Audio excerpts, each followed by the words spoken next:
Hello everybody, welcome back to my channel where skincare is all about progression over perfection because perfection doesn't exist. Please excuse my open door and some background noise. It's really hot again today. But today I wanted to do like a more personal Q&A because every so often I feel like I need to open up more because all I talk about is products, and possibly today answer some questions that I've avoided in the past too, while I kind of just do like an evening routine. This might be really boring, but it might be alright. Let's see, it might be fine. I asked over on Instagram for people to ask me questions anonymously, just because I think it might be, people might ask better questions, you know what I mean? So let's get into it. I'm gonna go back and forth between some juicy ones and some not so juicy ones. So, Hydro Ungrip Makeup Removing Cleansing Balm. I'm wearing a tinted sunscreen today, which I really love. The R&R Sun Serum by Undefined Beauty, and whilst it's not like heavily tinted, I think you're going to see the difference between my skin now and my skin without a tint on.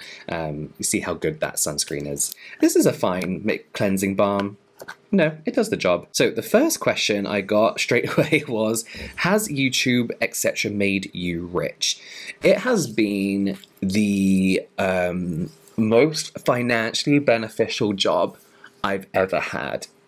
Even when I wasn't making like loads of money, I managed to match like the minimum wage kind of job I was making in retail, and then the job like as a receptionist in a salon. I was able to match my pay and I was able to kind of quit and do it full time. Has it made me rich? It's made me enough money for me to be comfortable, to be able to hire a team of people to work with me. Most importantly, care for my dogs in the best way I can. And I managed to get a house, which I think as a millennial we don't expect to do. So it's made me, definitely put me in a very good financial situation. But the thing is with YouTube, and I know a lot of people always talk about this, is that money can go next month. Do you know what I mean? There's I think the constant fear, a lot of, well, it may be just me, not fear, but if anyone's freelance, you know we have to work and work and work in order to see a payday. And with YouTube in particular, you can see the dips and dives of like how much money you're making. I was sick. I didn't post anything for a week and my money went down by thousands, just because I didn't post in that 1 week. So whilst it is financially rewarding, you've got to keep going, and there's no guarantee of a payday. If people choose not to watch your videos, then you're done. Don't mean that you're done. You can be up 1 second, then down the next. So it's kind of like, whilst very rewarding, the reward comes from constant work. But again, I feel like that's not just YouTube. That's like anyone making money as a freelancer anywhere. We all kind of experience that kind of like, ooh. I'm just going to let this massage in a bit more and take off a bit more time. I like to go very slow with my cleansing balms at the moment. Next question. How do you take time off your day to spend with dogs or watching TV? It's something I've had to force myself to do, again, as like any kind of like, I think freelancers would understand. If you're not working, you're not making money. Having dogs is probably one of the best things I've ever done, not just because I love them unconditionally, I'll do anything for them, but because it's given me a purpose in life other than working. If that makes sense. You know, there are days where I do have a dog walker to help me walk the dogs on days when I'm really busy. I get 2 walks a day, so I'm either doing one of them or both of them. And it's that time I have to walk them. You know, you have to walk your dogs. You have to give them the exercise they need. So that forces me to take a break from work, which I love. Like it's like the best thing to do. And then in the evenings, I try not to work as well. The thing of, again, with being freelance is your work is in your house. So you could always nip upstairs and quickly do something, or do something on your phone, or there's no real getting away from it. So you have to force yourself to kind of have like a Monday to Friday 9 to 5. Like I have to force myself to do it. Otherwise, I think I'll become too stressed. I'd be working at silly time. Like there are times when I wake up at 2 a.m. I'm like, oh, that's a good idea for a video, and I'll write it down. And then like, or like I start thinking about stuff that during the night. Do you know what I mean? Like if I didn't force myself to take that time off, I'd be on a whole other level of stress that I don't think I could deal with, you know? It's easier now because I've put some responsibility onto other people, but before it was tough. It was non-stop work. Can we ever see some of your university era photography work? You can. I'll be honest. I've lost a lot of it, to be honest with you, because I didn't back up a lot of work. I concentrate more on the retouching side of it. I always just took pictures to then be able to retouch rather than concentrating on the actual quality of what we're seeing. I loved like beauty work. How was your relationship with your parents growing up?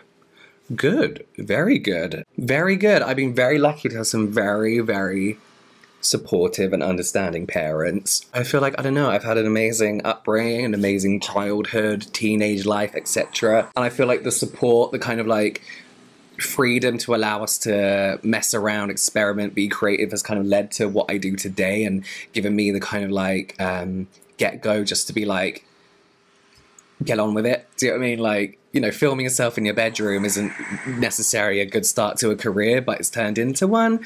And I feel like, you know, the support has always been there for us to just mess around, experiment, and kind of like do what we find fun. Does that make sense? You know? I'm just going to go wash this off now, and because my skin's a little bit sensitive, this is the only cleanse I'm going to be doing, and then we'll get into more questions. That's all washed off. So yeah, I definitely appreciate the freedom of creativity, I guess. Otherwise, I don't think I'd be doing what I was doing today. So next up, I'm going to go in with the Undefined Beauty R&R Mineral Mist, Magnesium, Sea Kelp, and Niacinamide. I love this mist just to hydrate, even tone. A creator you used to love but don't watch support anymore. Here's the thing. Okay, so let me tell you something, right? I feel like there's a lot of creators I don't watch anymore. Not because I don't support them, but just because I don't want to watch them anymore. I feel like I used to follow a lot of people just to support, which is still a thing, right? But honestly, the only content I consume is horror and true crime and K-pop stuff. That's all I watch. So there are a lot of creators that I used to watch. How Did You Meet Your Boyfriend? I'm 23 and I feel like other than Grindr, there's literally no way to meet another guy. And that's just hookup culture. It feels like getting a boyfriend is impossible in this age. Anyways, love you, you're the best. Thank you. I agree. I didn't have a boyfriend at all because I didn't like other gay guys.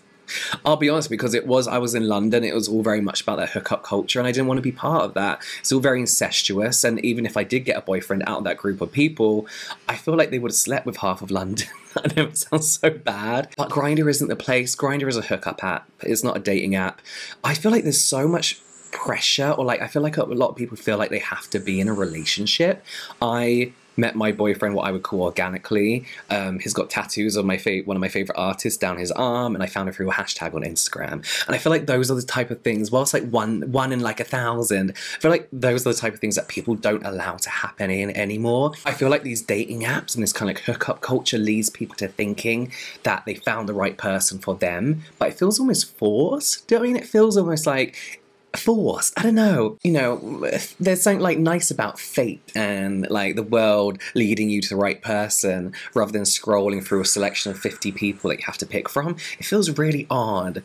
I would say just don't feel pressure to get into a relationship, and it usually just happens. Okay, so I'm going to go in with my Watermelon Glow PHA BHA Pore Tight Toner from Glow Recipe. Hydrating, exfoliating, very gently exfoliating. Do you ever feel or have ever felt like you're competing with your brothers as influencers, YouTubers? No, but here's the thing. I feel like if I was younger, maybe. But I think because I understand, like most YouTubers do, like analytics and engagement and all that kind of stuff, I kind of need Robert to do well, and he is. But do you mean I feel like we need each other to do well because I feel like we're more of a unit now, whereas it used to just be me on YouTube before Robert came onto YouTube. I feel like as a unit, we need to do well both on our individual channels and joint channels.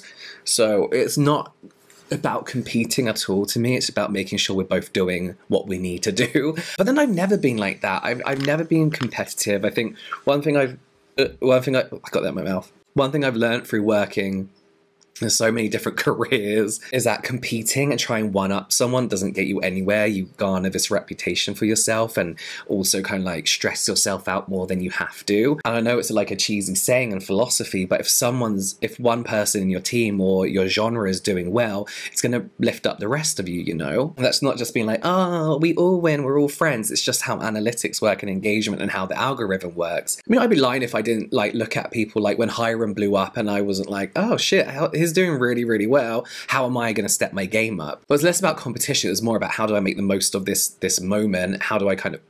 Sorry, there's like headphones there, I just realised. But you know, it wasn't about competition. It was more about how do I make the most of the position that everyone's in right now. I don't know, I've never been competitive. And again, I think that's something instilled by my parents, is like to do well. But like there's never been any competition. Like they were never like, oh, Robert's doing good in school, why aren't you? Like none of that kind of shit. Like I've always just concentrated on myself, I guess. Do you feel that being an influencer gives you a comfortable lifestyle, and do you have a plan B in case it ever dries up? It definitely does. I think comfortable in the sense that I can pick my hours. You know, I don't have to start at a particular time on the spot, be somewhere by a particular time. Comfortable in the sense that I'm not like I used to, worrying, you know, once my rent's gone, how much money do I have left for the month? I got 200 quid, you know, to last me a month. My plan B would be to work with dogs.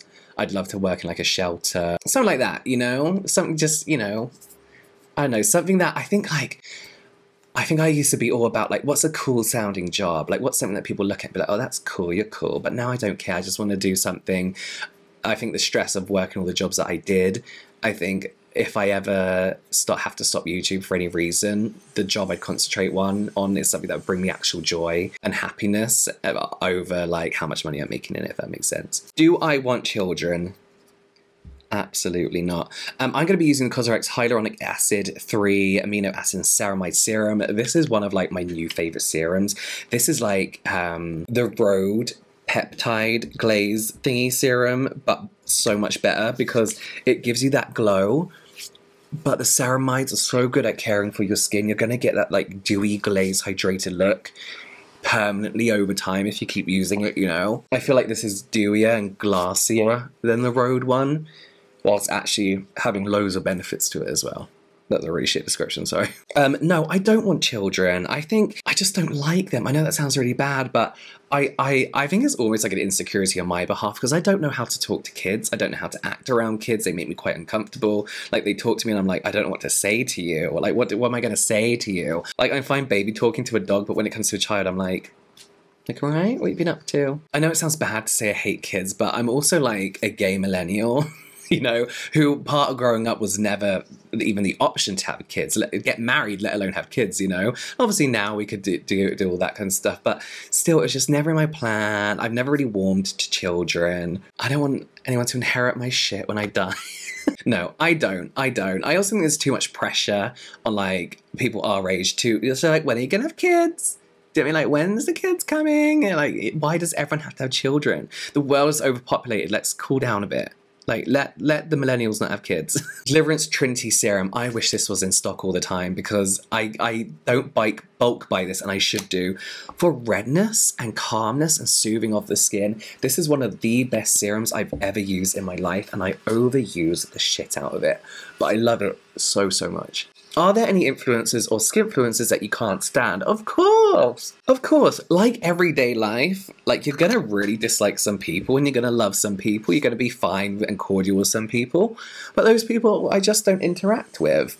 It's just life, isn't it? I also think, like, what you see, there's a lot of fakeness as well, even to the point where, like, the way I'm talking now is obviously different to how I talk in my usual videos because I'll have a script in front of me or bullet points and I kind of like have to think about what I'm saying. And there are some YouTubers and influencers in general who definitely put on a bit more of a show and kind of like pretend they have like these personalities, but that's life. It happens everywhere you work, right? There are some like people, like, I don't think people realize how much influencers talk behind the scenes. There are definitely some people, you know, when you do the same jobs as other people, when you have the same PR people and you become close to them, you do hear some horror stories about some other influencers. The pure entitlement of a lot of influencers is kind of embarrassing. And those are the kind of influencers that I have up in here. I know how they act in real life and I just don't want to be associated with that or have to ever deal with that, so I won't speak to them. But it's like any workplace, you know, you have people that you like and people that you don't like. Worst job you ever had and why? Honestly, ASOS, I thought it was like my dream job, but I just don't think it was done well. They had this whole idea that they got these stylists and bloggers and kind of like tried to make us into these like overnight instant influencers, but they kind of like told me what my style was and made me dress in suits for some reason, and honestly it's a job that kind of knocked out any kind of personal style that I had. I also don't think, honestly, the social media team knew what they were doing. That sounds really bad, but there's so many, oh, you got to do this, you got to be this way, you got to do that. When any successful influencer will tell you the best way to kind of gain traction, the best way to kind of build an audience is to just be yourself and be normal. I think a lot of people overthink and sell strategies and all this kind of stuff when none of that fucking works. It does to an extent, but the best thing you can do is just create content that is true to your brand or you as a person. But they wanted a particular type of person for their particular type of brand, and they should have found those people people instead of trying to mold people into that. There's also a lot of people who thought they were very fashion. It's ASOS. It's not high-end retail, even that, you know. There are a lot of people who thought they were like working in fucking Harrods or like in Chanel, like Condé Nast and all that kind of stuff. There's a lot of egos in there for, you know, working basically online retail. It was kind of a job that I think a lot of us towards the end really didn't like. A lot of it was stressing us out a lot. The benefits were good, a lot of discount, a lot of free clothes. Other than that, not for me. To put bloggers and stylists and creative people into an office was kind of possibly one of the worst ideas ever. Are you going to be the face of Naturium's UK launch? I'm going to put this in like with a few other questions. A lot of people have asked about my opinions on Naturium, my relationship with Susan, if we're still friends, all that kind of stuff. And I will be talking about this in a video. Yes, me and Susan are friends. We always have been. I think after the launch of Naturium, we spoke loads. Susan was very open about what happened behind the scenes. She was very understanding of why I wouldn't be reviewing Naturium at the time. Going to be using the Holy Cream by, I could never know how to pronounce this. Amion. This is such a nice, lightweight, light moisturizer. It's soothing for my skin. It's like nourishing and moisturizing without being too heavy. Susan, my friend, yes, do I know a little bit more about what goes on behind the scenes? Of course I do. I respect your right not to be involved with the brand or talk about the brand, but I'm at a point now where I'm like, these products are really fucking good. They're really good. And Susan, bless her, still sent them to me, even though I've never reviewed them in the 2-3 years that the brand's been alive. And they are really, really good. Really easy accessible. They're in Target. They're about to be launched here in the UK. I don't know where, but I'm guessing it's going to be a high street shop that's easily accessible as well. Biggest accomplishment so far, I think, would have to be having a business. I know that sounds really stupid, but like when you're younger, you don't think you're gonna be a business, do business, because I still feel like I'm 20 and like I don't understand what the fuck's going on. I don't think anyone does, right? So like I think honestly having an official business and having like a team and not staff, because it's not like that, but having like a team and, you know, having this kind of like business structure is something I never thought I'd even understand, let alone have. Do you like all the brands that sponsor your videos? I do, yes. Let me rephrase that. I like the products. Do I like the people behind the brand? Not always, and not in a bad way, but a lot of brands waste my time in the sense that, like, you know, we have deadlines and sometimes they don't meet the deadlines, which then pushes my videos back, and sometimes they could be a bit difficult to work with. When you say you don't want to work with them again, they like constantly bombard you with emails like, why? It's like, can you just say, take no. What I will say is like sometimes a brand is like, do you want to review our products? And I'll be like, yeah, sure. And then I'll review them for like a month, love them, be like, yeah, let's do the sponsorship. And then I won't use them again because I have just done that brand for the sponsorship. Then I got to move on to the next thing. So sometimes there'll be sponsored products that you probably won't ever see again. But I guess that's because I've just got to get on with it and keep moving on and doing the next product and the next product, you know? Hi James, I noticed in your older videos you use a deeper, more masculine voice and tone. Was there a moment when you consciously decided to express yourself more freely in your videos? Your voice by no means feminine, but it is far more expressive within a wider range of emotion. Okay, so two things here. One, when it was that deep, it's because I used iMovie, and whenever I exported the videos, it did something to the audio. You'll notice like the music is like lower than it's supposed to be as well. And I just, at the time, I wasn't doing YouTube full time, so I didn't really care. I was like, I'll just put it up, whatever, no one's gonna care. So that's not my, that was never my real voice. It just exported really deep and I didn't know how to change it. Like I didn't know what to do. so I don't know what I did. There was an issue, you know, the videos wouldn't open on QuickTime, all that kind of shit. I think it's only like 10, 20 videos before I got Final Cut Pro. But then it's true to say that the more comfortable you get in front of camera, the more kind of like fluid you are, like the more you sound like yourself. If you go and watch me on the Welsh Twins channel, I'm probably a lot more animated because I'm more being myself, because I'm with my family, I'm with my friends, like, you know, talking, discussing stuff. But this is how I would be on my own, you know, like in a house. I'm not like walking around like, oh, you know, on my own. Or in public, do you mean I'll be like this? Or if I'm talking to people in public, you know? I think we all have two sides, like who you are with your friends and family than who you are in public. I think is like, not because you're putting on an act, you just naturally kind of like be a bit more sensible, I guess. I don't know. Is that right? Tell me. I don't know. Would you murder someone if they tried to take your dogs away? Yes. Okay, not only would I murder you, but before I murder you, I would put a curse on your body so that when I did murder you, your dead body would never be able to rest. You would just be trapped trapped in your coffin. Your life as a corpse would be a never-ending nightmare because you will not be able to die. Do you fear dying? What do you think happens next? Doesn't everyone? Not fear dying, but like, I just want to know what happens next. I have those moments where I'm like, can't sleep. I'm like, what if I die and there's nothing? Is it just like sleeping for a long time? Or is there like an afterlife? Is there like planes of energies and all this kind of shit? Does anyone else? I don't know. Or like then you start thinking about space and then it just continues from there. It's like a whole thing. How many followers on YouTube, Insta were you able to make a living from it? Do you make more money through ad revenue, sponsorships, or partnerships? I make more money through ad revenue, which is weird to me because when I first started, people was like, don't rely on ad revenue to make money on YouTube. You can make really good money from ad revenue. I think when I was on 30,000 subscribers, no, 100,000, I was making what is minimum wage in the UK, so about 1,200. But I also had audiences in countries where people weren't paying for ad space, so I wasn't making that much money. The moment my audience flipped to America, like it all took off from there. I was able to properly go like full time and like make a business and all that kind of stuff.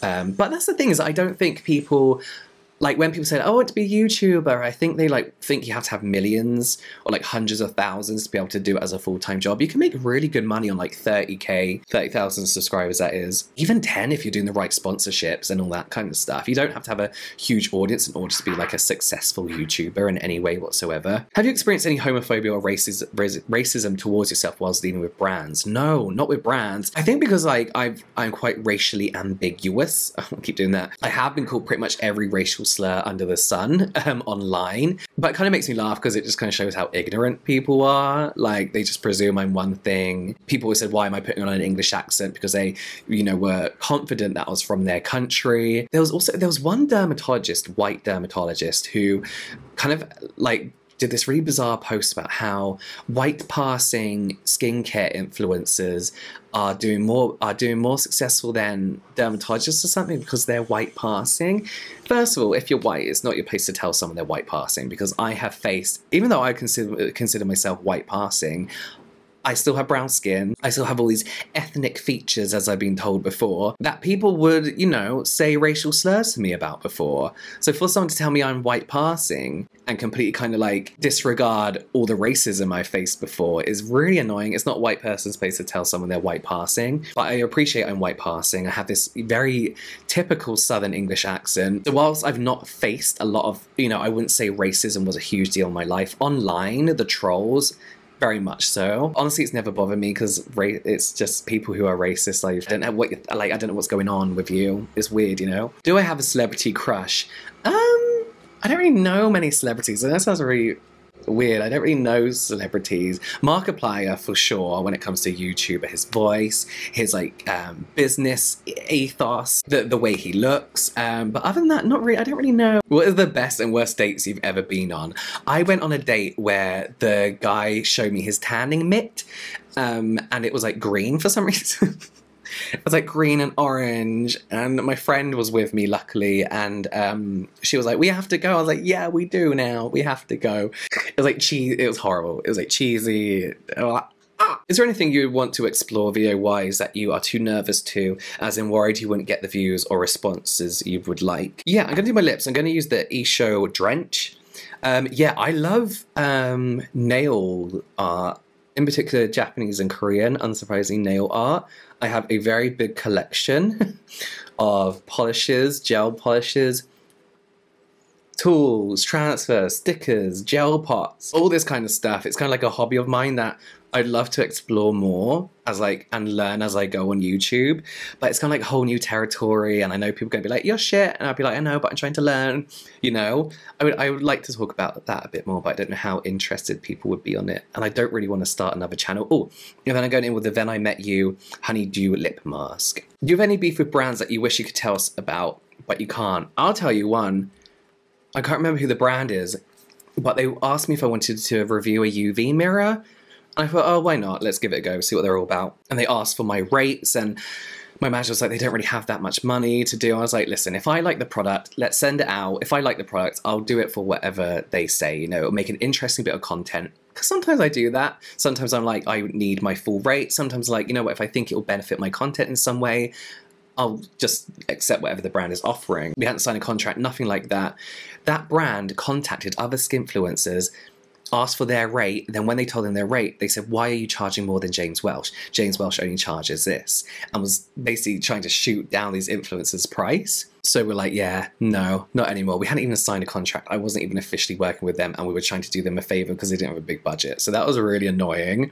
They used that to kind of like try and like diddle other influencers. I felt really bad after that. I don't know who they told it to, how many people they said it to, how many people would have been like, oh, in that case. Most people probably would be like, well, James is a fucking idiot for charging that. Do you know what I mean? Okay, that's where I'm going to stop it because I finished my routine now. I hope that was interesting. I don't know. Let me know in the comments down below. And thank you for sending in those questions as well. I really appreciate it. Some of them after were like, sorry if that's too personal. It's not. I asked for that, so I really appreciate you taking the time to send that in. You can watch some more videos here, some general light entertainment here, and I'll see you over there.